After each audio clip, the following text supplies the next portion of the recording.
여러분 잘 아시는 그 세익스피어의 맥베스가 있죠. 그 이야기가 이제 유명한 이유 중에 하나는 사실은 저희들의 삶과 깊은 관련이 있기 때문에 그렇습니다. 스코틀랜드의 장군이죠. 장군인 맥베스가 반란군을 진압을 하게 됩니다. 큰 공을 세웠죠. 그래서 이제 고국으로 돌아가서 이제 상을 받기 위해 이제 나아가고 있습니다. 그때 새 마녀가 그를 찾아옵니다. 그리고 이야기를 해줍니다. 예언을 해주는데 너는 앞으로 왕이 될 사람이다. 이렇게 예언을 해줍니다. 그 얘기 잘못 들어가면 죽겠죠. 그래도 집에 와서 아내한테 이야기를 합니다. 근데 이 아내가 야심이 가득한 여인이었습니다. 그래서 남편을 자꾸 부추깁니다. 왕을 죽이라 이거죠. 그리고 네가 왕해라. 그렇지만 이 맥베스는 겁이 나죠. 왕을 죽인다는 것이 쉬운 일이 아니고 잘못하면 큰일 날 일입니다. 주저주저 하는데 이 아내가 계속 이제 푸시를 합니다. 그러면서 왜 이렇게 겁이 많냐고, 이 겁쟁이야, 뭐 이런 식으로도 얘기를 하는 거죠. 맥베스가 슬슬 이제 그 용기도 얻고 또 스스로도 권자에 대한 욕심이 생기죠. 그래서 어느 날 드디어 칼을 들고 왕이 잠자는 침실에 들어가 왕을 죽이게 됩니다. 그리고 왕을 지키던 근위병 2명이 이제 술에 취해 있었는데 그들을 죽이고요. 사람들한테 이야기합니다. 근위병들이 왕을 시해해서 자신이 그 근위병들을 죽였다. 이렇게 이제 사람들한테 이야기하는 것이죠. 결국 이 맥베스는 이제 왕 위에 오르게 됩니다. 왕이 올랐는데 마음이 편할까요? 안 편할까요? 편할 수가 없죠. 자기도 배신을 했으니까 누군가 또 자기를 배신할 수 있겠죠. 그래서 늘 그것 때문에 고민을 합니다. 거기다가 사람은 다 양심이 있지 않습니까? 자기에게 잘해주던 왕, 상 주려고 했던 왕, 그 왕을 죽인 그 죄책감 때문에도 마음이 불편합니다. 그래서 늘 괴로워하고 괴로워하는 것이 또 더 눈덩이처럼 불어나서 더 불안해지니까 주변의 사람들을 경계하게 되죠. 그리고는 나아가서는 자기의 권위에 도전이 될 만한 사람들을 죽이기 시작합니다. 죽이니까 사람들은 더 이 맥베스에 대해서 거리감을 두게 되고 반역하는 사람들이 생기게 되고 말죠. 그래서 결국은 또 다른 반역에 의해서 맥베스는 죽음을 맞이하게 되고 맙니다. 그리고 그의 아내도 죄책감에 사로잡혀서 잠도 못 자고 괴로워하다가 정신을 조금 놓치게 되고 그러다가 자살을 하고 말게 되고 맙니다. 너무나 메시지가 분명하죠. 욕심이 이렇게 무섭다라는 것입니다. 그래서 이 세익스피어의 작품을 보면서도 우리가 고개를 끄덕일 수 있죠. 그러나 사실은 이 놀라운 이 욕심이라는 것이 우리 주변에 너무 만연해 있습니다. 우리 주변이라는 것은 옆에 앉아 있는 분들이 욕심 덩어리라는 것이 아니고요. 우리 바로 내 삶 가운데 욕심들이 참 많이 있다는 것이죠. 모양이 다를 뿐입니다.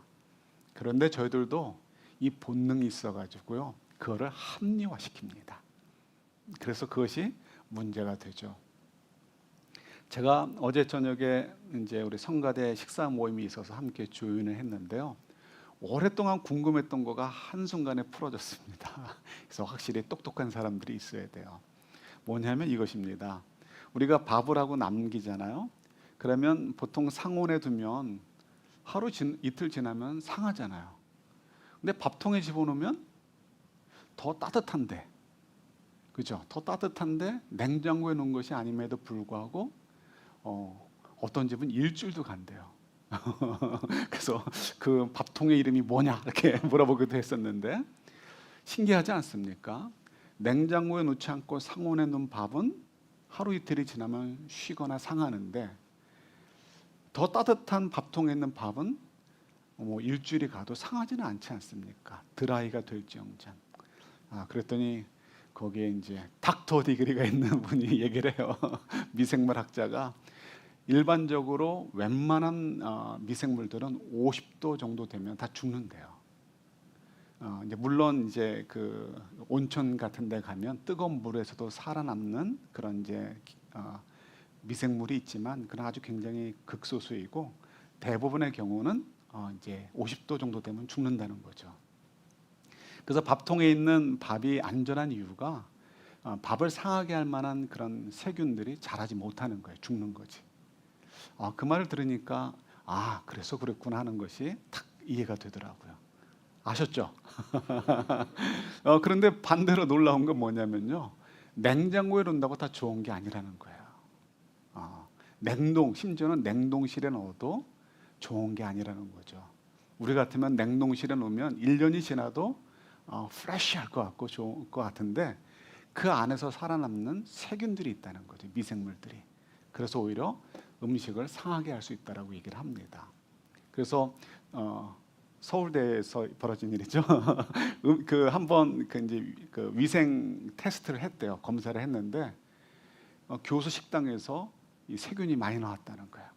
뒤집어진 거죠. 왜 그런가 했더니 딴 게 아니고, 그냥 그 식수에다가 아이스를 넣었는데 그 아이스에서 세균이 많이 나왔다는 거예요. 그래서 그분들이 얘기하는 거죠. 이제 일하시는 분들이, 아니 우리는 깨끗한 물을 얼려서 그 얼음을 주는 건데 왜 문제가 됩니까? 그러나 놀랍게도 오히려 차가운 온도에서 살아남는 미생물들이 많이 있다는 거죠. 그러니까 이제 우리가 글로벌 워밍을 두려워하는 이유가, 지금 막 눈이 녹아가잖아요. 그 속에 있는 세균들이 1000년 전, 2000년 전에 숨어있던 세균들이 살아남아서 우리한테 오면 이제 어떻게 될까? 이 잠시 걱정이 되는 거죠. 중요한 건 뭐냐면, 우리가 마음 놓고 있는 것처럼 이러면 안전하겠지 라고 생각하는데, 사실은 우리에게 위협이 될 수 있는 것처럼요, 우리가 생각하고 있는 많은 것들이 사실은 우리 스스로에게 위험이 되고 있고, 또 우리를 병들게 하고 있고, 또 영적으로도 심리적으로도 정서적으로도 나쁜 결과를 낳도록 하는 일들이 참 많이 있다는 것입니다. 이제 마치 맥베스가 가졌던 욕심과 같은 거죠. 오늘 본문도 이제 그런 이야기를 이제 저희들에게 나눠주기도 합니다. 그 결과에 대해서 얘기해 주죠. 오늘 본문을 잠깐 짚기 전에 우리 마가복음 7장 말씀을 우리 9절부터 13절까지만 우리 잠깐 한번 보도록 하겠습니다. 같이 봤습니다. 또 이르시되 너희가 너희 전통을 지키려고 하나님의 계명을 잘 저버리는도다. 모세는 내 부모를 공경하라 하고 또 아버지나 어머니를 모욕하는 자는 죽임을 당하리라 하였거늘, 너희는 이르되 사람이 아버지에게나 어머니에게나 말하기를 내가 드려 유익하게 할 것이 고르반 곧 하나님께 드림이 되었다고 하기만 하면 그만이라 하고, 자기 아버지나 어머니에게 다시 아무것도 하여 드리기를 허락하지 아니하여 너희가 전한 전통으로 하나님의 말씀을 폐하며 또 이같이 이를 많이 행하느니라. 아멘. 너무 잘 아시는 말씀이죠. 고르반은 이제 하나님께 드리는, 제사 때 드리는 희생 제물을 담는 그릇에 새겨져 있는 단어이라고 합니다. 고르반. 이 고르반이란 뜻은 하나님께 드립니다. 하나님께 바칩니다. 우리말로 얘기한다면 하나님께 봉헌합니다라는 뜻이라고 합니다. 뭐 그 자체가 문제가 되는 것이 아니죠. 근데 사회에 문제화된 것이 있습니다. 뭐냐면 지금은 좀 낫지만 과거에는 뭐 100% 연세 드신 노부모님이나 또 경제적인 자립을 할 수 없는 이 가족들을 돌보아야 되는 책임이 누구에게 있습니까? 정부에 없죠. 우리 한국식으로 얘기하면 큰아들 뭐 이런 식으로 가정에서 가장 먼저 경제적인 자립을 하고 힘이 있는 사람이 나머지 가족들을 돌봐주어야 했습니다. 과거에는 더 말할 것도 없겠죠. 그래서 예수님 당시도 마찬가지입니다. 연로하신 부모님들이 계시면 특별한 경우가 아니면 자녀들이 경제적으로 부양을 해야 됩니다. 그런데 이제 당시의 사람들 가운데 그러지 않은 사람들이 막 속출하는 거죠. 예수님께서 이 말씀을 비유로 하신 걸 보니까 그런 사람들이 많았단 얘기예요. 많지 않았으면 너희들 가운데 그런 아주 극소수의 사람이 있긴 한데 이렇게 이야기하셨을 텐데, 그렇게 말씀하지 않으신 거 보면 아마도 이런 사람들이 많이 있었던 것 같습니다. 어떻게 했죠? 부양해야 될 책임을 안 지는 거예요. 그러면서 이렇게 하는 것입니다. 내가 우리 가족을 부양해야 될 머니가 있었는데 내 그거를 하나님께 드리기로 했습니다. 그래서 고르반 하면 부양 안 해도 된다는 거예요. 근데 이것이 사람들이 당당할 수 있었던 이유는 뭐냐면 당시의 랍비라든가 장로의 이 전통이 그걸 서포트해 줬단 말이에요. 그래도 된다. 그것이 옳은 것이다. 그것이 바른 신앙생활이다. 이렇게 이제 엉터리로 가르쳐 줬다는 것이죠. 그래서 사람들이 부끄러워하지 않고요. 그런 제도를 많이 이용한 거예요. 그렇다면 당시의 사람들은 정말 가족들보다 하나님만을 사랑해서 그렇게 했을까요? 아니겠죠. 뻔합니다. 둘 중에 하나일 것 같아요. 첫 번째는 욕심이죠. 내 거를 띄어서 부모님이나 또 혹은 다른 가족들에게 띄워주는 것이 너무 아까운 거예요. 내 욕심을 더 채우고 싶은 거죠. 그 돈이면 내가 뭐 할 텐데, 그 돈이면 내가 더 투자할 텐데, 이런 생각을 갖는 거죠. 첫 번째 욕심 때문이었을 것 같아요. 두 번째는 어떤 이유 때문일까요? 두 번째는 암만 해도 부모님하고 자녀 사이에도 좋을 수만은 없겠죠. 상처가 있었을 것 같아요. 상처 때문에 부모님을 보고 싶지 않은 거예요. 부모님들을 돕고 싶지 않은 거예요. 미워하는 마음이 있고 원망하는 마음이 커서. 둘 중 하나겠죠. 욕심이거나 부모님과의 관계가 안 좋으니까. 어쨌든 이 둘 중에 하나 가운데 어떤 것이든 간에 결국은 돌보지 않은 것입니다. 그래서 예수님께서 그 부분을 책망하시는 거죠. 예수님께서 출애굽기나 레위기서에 나와 있는 하나님의 말씀, 율법을 가지고 이제 말씀하시죠. 10절에서 뭐라고 얘기하십니까? 너희들이 하나님 말씀을 따라서 부모님들, 또 괄호 열고 가족이 포함이 되는 거예요. 다른 가족들을 돌보지 않는다면 어떻게 될 거다? 정령 죽을 거다라고 얘기하십니다. 사람들이 그 말씀을 듣고 어떻게 했을까요? 가슴이 찔렸을까요? 아니면 흥했을까요? 흥했겠죠. 그런 사람들이 많단 말이에요. 근데 다 잘 살고 있어요. 아직 죽지도 않고요. 그러니 그 예수님 말씀이 들어오겠습니까? 지금도 저희들이 복음을 전해요. 예수님 믿어서 구원을 받아야 돼요, 여러분. 예수님 믿어야 참된 인생, 가치 있는 인생을 살 수 있고 행복할 수 있어요 라고 얘기하면 사람들이 어떻습니까? 마음에 찔림을 받고 감동을 받습니까? 흥하죠. 야, 내가 너보다 낫다. 야, 우리 자녀가 너희 자녀보다 낫다. 너희들보다 우리가 낫다. 이런 생각들을 한단 말이에요. 그래서 안 통하는 거예요. 예수님 말씀도 모세 율법도 사람들이 귀담아 듣지 않고 안 듣는 이유가 어디 있어요? 그렇게 안 해도 살더라 이거예요. 죽지 않더라 이거예요. 오히려 더 내 마음대로 쓸 수 있으니까, 투자할 수 있으니까 더 잘 되는 것처럼 느껴지잖아요. 구속받지 않고. 그러니까 이게 잘 안 통하는 것 같아요. 여러분들은 어떻게 생각하십니까? 죽을 것 같아요? 안 죽을 것 같아요? 예. 주님께서 이렇게 없는 얘기 하시지 않겠죠. 죽는다는 의미가 두 가지가 있습니다. 첫 번째는 육체적인 죽음이 있죠. 육체적인 죽음. 두 번째는 영적인 죽음이 있습니다. 우리는 육체적인 죽음이 아니면 말하지 마세요라고 얘기할 사람들이 많이 있습니다. 왜냐하면 오늘 장로님 기도 가운데 나오지만 아무나 하나님의 은혜를 알 수가 없고 아무나 하나님의 사랑을 알 수가 없습니다. 정말 성령께서 우리에게 오셔서 우리를 본 어게인 시켜주셔야 성령의 세례를 받아야만 아는 거죠. 그러니까 여러분들이 의심이 많아도요, 조금이라도 믿는 구석이 있다는 것은 여러분들이 성령의 임재를 받았다, 성령 세례를 받았다라고 생각하시면 되는 거예요. 다른 것으로는 증명할 방법이 없습니다. 뭐 기도 많이 한다고 해도, 뭐 봉사 많이 하고, 무슨 짓을 해도요, 의미 없습니다. 그래봐야 바리새인 봐도 못한다라고 예수님 말씀하시잖아요. 그래도 그들은 하나님의 자녀가 아니었단 말이에요. 다른 거는 증명할 수 없는데 그거 하나가 조금 증명할 수 있는 일인 것 같아요. 아무리 의심이 많이 생겨도 그건 이제 우리가 풀어가면 되는 거고요. 내가 조금이라도 믿을 만한 구석이 있다, 내가 경험한 것이 있다, 예를 들어서 내 기도의 응답이라든가, 내가 너무 괴로울 때 하나님이 위로해 주셨다든가, 너무 커다란 위기에 있을 때 도와주셨다든가, 이런 거 경험하실 수 있잖아요.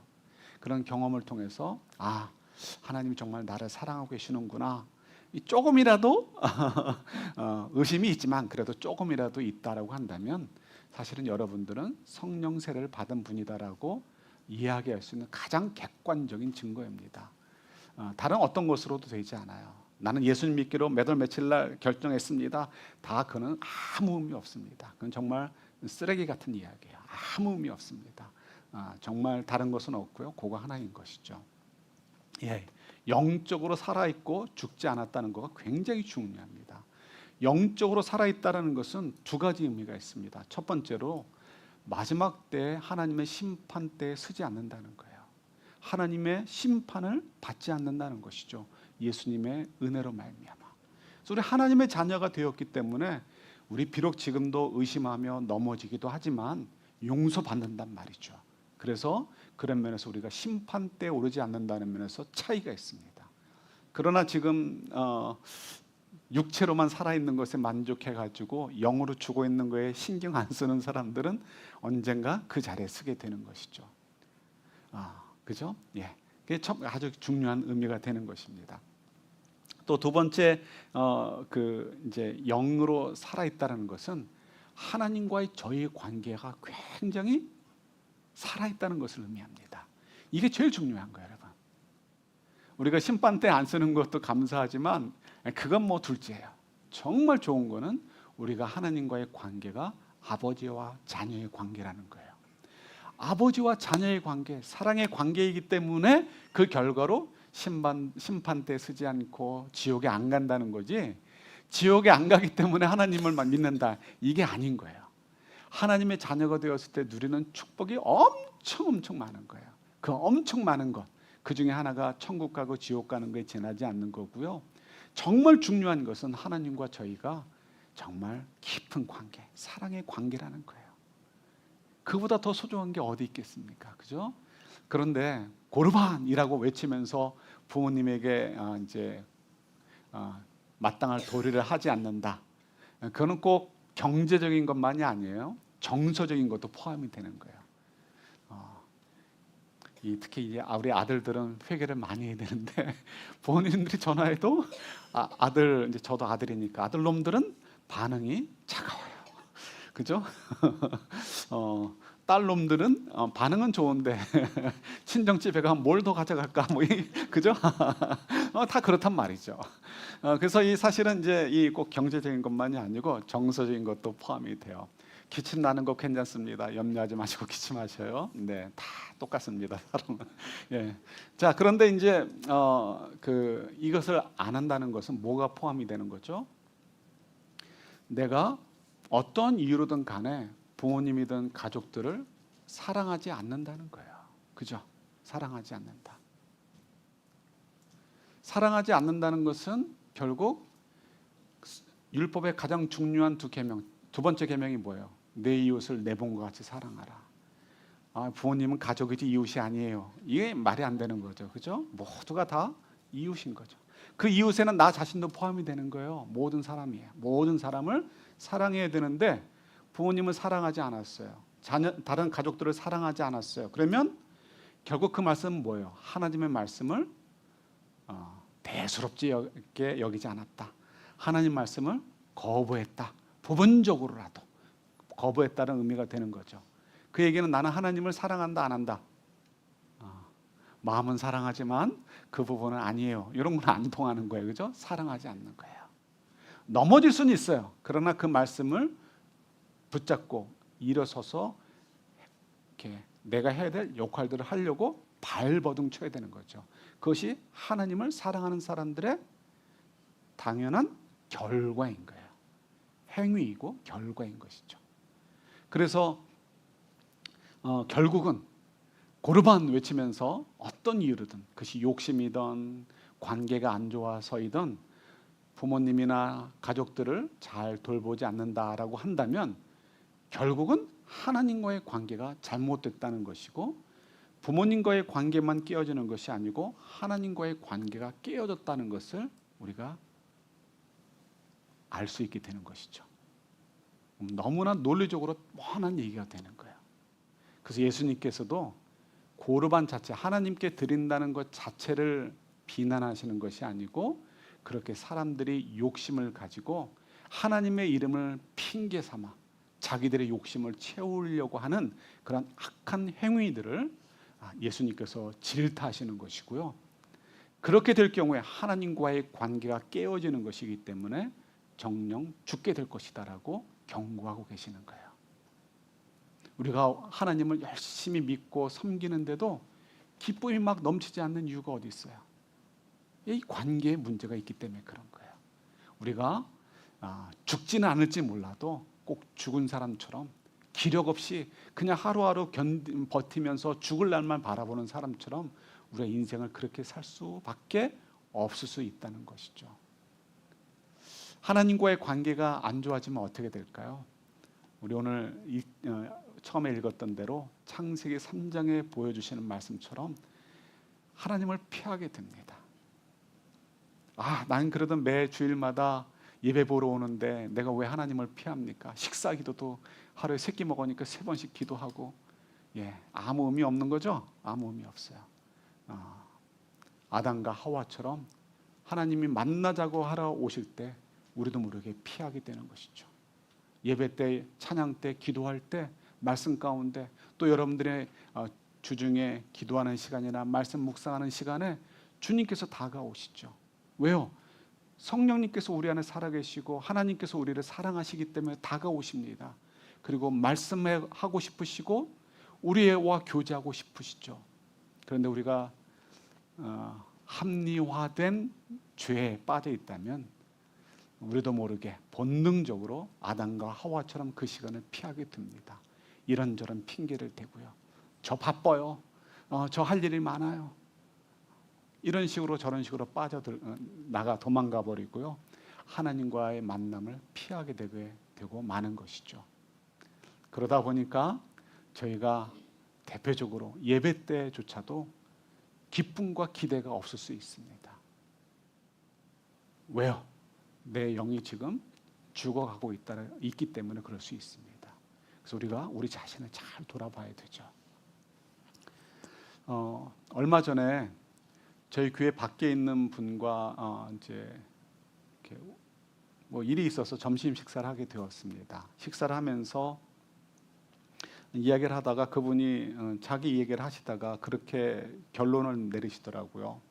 자기가 지금 이만큼 안정적으로 사는 것은 아내 덕이 크다고, 자녀를 키울 때도 아내가 중심을 잘 잡아주었고, 또 꼭 일하지 않아도 되지만 아내가 이렇게 직장 생활에서 좀 수입이 있기 때문에 더 이렇게 위기도 잘 넘기고 안정적으로 생활할 수 있다고 그러면서 참 아내한테 고맙다라고 이렇게 얘기를 하더라고요.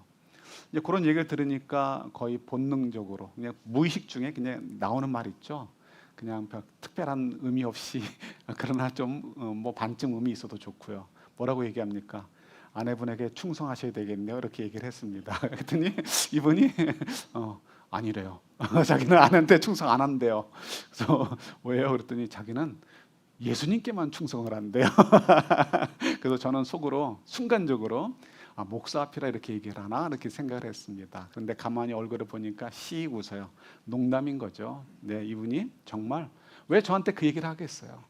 진짜 아내에게 고맙고 감사하니까 그렇게 저한테 또 얘기하는 것이죠. 그런데 그런데 어, 잊어먹었어요. 예. 그런데 만약 그것이 농담이 아니고 진담일 수도 있겠죠. 정말 고마워하면서도 그 남자의 자존심 때문에 그죠? 아니면 괜히 아내가 뭐 얄미워 보여서 뭐 무슨 이유일지 모르겠지만 뭐 그런 것 때문에 사실은 아내한테 고마워. 나 당신한테 정말 충성할 거야. 뭐 충성한다는 게 꼭 그 단어가 아니어도 나 정말 당신만을 사랑할 거야. 정말 고마워, 감사해. 이렇게 얘기할 수 있잖아요. 근데 그렇게 얘기 안 하는 사람이 있단 말이죠. 나는 경상도 사람이라. 아니면 다 그게 사실은 웃어 넘을 수 있을 수 있지만 결국 다 우리 삶에 있는 고르반이라는 거예요. 고르반 자체가 문제는 아니고 고르반으로 드렸습니다 하는 것처럼 핑계에 지나지 않는다는 것이죠. 못할 이유가 어디 있습니까? 자기가 경상도 사람인 거하고 무슨 상관이 있습니까? 미국에 사는데, 그죠? 우리가 고마울 거 고마워하고 감사할 거 감사하고 그러면서 사랑을 주고받아야 되는 것이죠.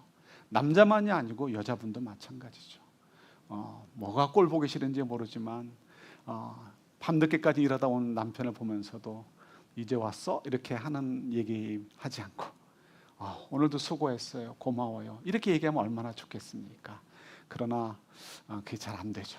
왜 안 해요? 그러면 주는 것이 있어야, 받는 것이 있어야 주죠. 뭐 이렇게 얘기하는 분도 있는데 어쨌든 간에 우리는 핑계는 많아요. 우리가 고르반이 너무 많아요. 핑계거리가 너무 많은 것이죠. 이런 핑계거리 속에서 우리가 사는 것이 우리에게 정말 유익하지 않습니다. 결국은 뭐가 되는 거예요? 사랑하지 않게 되는 것이고 누군가를 향해서 사랑하지 않는다는 것은 결국 하나님을 향하여 사랑하지 않는 것이 되기 때문에 우리 영적으로 우리가 굉장히 불안한 속에서 살 수밖에 없게 되는 것이죠. 우리가 얼마든지 주님 안에서 더 풍성하게 살 수 있는 것들이 많이 있음에도 불구하고 하나님께서 주신 은혜 속에서 더 감사가 넘치는 삶을 살 수 있음에도 불구하고 늘 불안하고 쫓기고 마음의 평안을 누리지 못하고 미워하고 감정적으로 출렁이 속에서 살 수밖에 없는 이유 어디 있을까요? 다른 거 없죠. 여러 이유 중에 가장 큰 것 한 가지, 우리 스스로 속이면서 우리 욕심에 끌려가면서 합리화하면서 스스로가 구렁텅이에 빠져들고 있는 그런 모습들이 우리 주변에 많이 있다는 것이죠. 그래서 다른 사람 생각하지 마시고 내 스스로가 나를 속이고 있는 고르반이 뭐가 있는가 돌아보시면 좋겠고요. 정말 그런 부분들을 찾아서 하나님 앞에서 깨트리고 정말 하나님 말씀을 그대로 받아서 하나님을 사랑하겠습니다. 그 사랑에서 시작해서 결국 내 주변의 사람들도 사랑해 갈 수 있는 저희들, 그 속에서 우리 진정한 행복과 풍성한 하나님 주신 복된 삶을 누리는 저희들이 될 수 있기를 우리 주님의 이름으로 축원합니다.